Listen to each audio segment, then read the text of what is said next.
பக்கத்துல ஊரு வானுச்சு வரலாறு சொன்னுச்சு.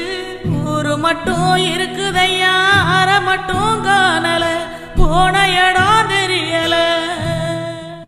நட்ட காடுகளை பாவிசனம் அழிக்குதே நன்றி மறந்து சிரிக்குதே ஆறறிவ வச்சுக்கிட்டு ஆணவத்தில் வாழுதே.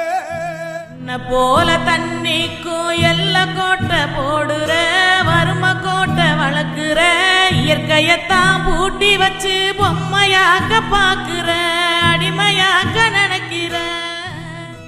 இப்படியே போனாக்கா பூச்சி இங்கே வாழுண்டா புழுவு இங்கே வாழுண்டா மனுஷ பைய என மட்டும் மண்ணாகி போகுண்டா.